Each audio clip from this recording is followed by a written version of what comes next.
Welcome back to my channel মুনমুনের রান্নাঘরে সবাইকে স্বাগত জানাচ্ছি। আমি মুনমুন নতুন দিনে নতুন একটা রান্নার রেসিপি নিয়ে আবারও চলে আসলাম। আজ বানাবো ইলিশ মাছের একটা রেসিপি। আজ বানাচ্ছি আমি দই ইলিশ। তো দই ইলিশ আমি কিভাবে বানাই সবার সাথে শেয়ার করলাম। সবাই নানা রকম করে আমিও আমার মতন করেছি। ভালো লাগলে লাইক কমেন্ট শেয়ার একটা সাবস্ক্রাইব করে পাশে থাকার অনুরোধ রইল। নতুন বন্ধুদের অনেক অনেক ভালোবাসা আমার চ্যানেলে আসার জন্য, আমার এই ভিডিওটা দেখার জন্য। আর এই যে আমি কড়াতে সরষের তেল গরম করে একটা মাছগুলো আমি নুন হলুদ মাখিয়ে ছেড়ে দিলাম। তো শুধু হালকা করে এপিট ওপিট করে একটু হালকা ভেজে তুলে নেব। ভিডিওটা সম্পূর্ণ দেখবেন সবাই।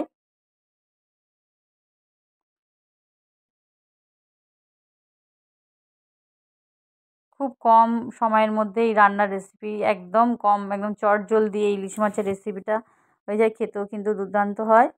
তো মাছগুলো আমি এক পিঠ ও পিঠ করে একটু নেড়ে তুলে নিলাম। ওই তেলের ভেতরে একটু কালো জিরে ফোড়নে দিয়েছি, 3টে কাঁচা লঙ্কা দিয়ে দিয়েছি। এবার আমি একটা বাটা মশলা তৈরি করেছিলাম, 1 চামচ সর্ষে, 1 চামচ পোস্ত, কাঁচা লঙ্কা, একটু নুন দিয়ে আমি বেটে নিয়েছিলাম। একটু সর্ষে আর দু রকম সর্ষে নিয়েছিলাম, কালো আর সাদা, 2 রকম সর্ষে নিয়েছিলাম। দিয়ে একটু নাড়াচাড়া করে নেব, একটু কষিয়ে নেব একটু, যাতে ওই সর্ষে বাটার গন্ধটা না ছাড়ে। এবার আমি একটু নুন দিয়ে দিয়েছি।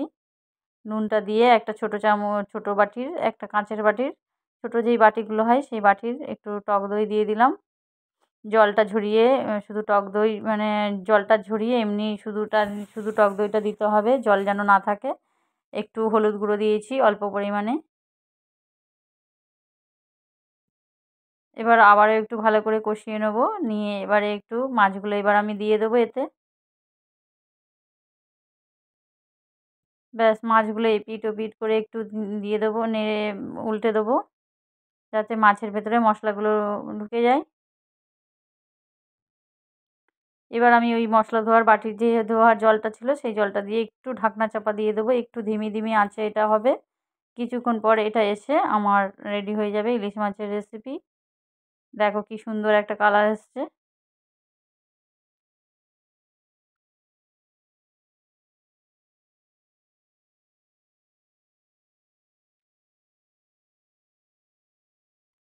ওপর থেকে একটু কাঁচা সর্ষের তেল আমি একটু দিয়ে দিলাম। তো রেডি হয়ে গেল দই ইলিশের রেসিপি। গরম ভাতের সঙ্গে এটা খেতে দুর্দান্ত খেতে লাগে। তো আমি এটা প্লেটে সাজিয়ে দিচ্ছি। আমার এই রান্নার রেসিপিটা যদি ভালো লাগে তাহলে লাইক কমেন্ট শেয়ার করে পাশে থাকার অনুরোধ রইল। কেমন হলো আমার এই ইলিশ মাছের রেসিপিটা সবাই একটু কমেন্টের মাধ্যমে সবাই বলবেন।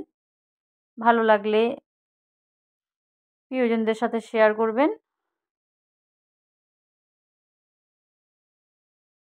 এখনো পর্যন্ত যারা একটা লাইক দেননি, একটা লাইক করে দেবেন।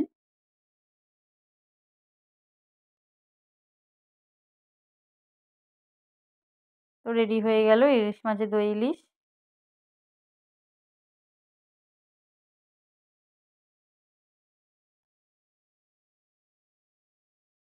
ভিডিওটা ওয়াচ করার জন্য থ্যাংক ইউ সবাইকে।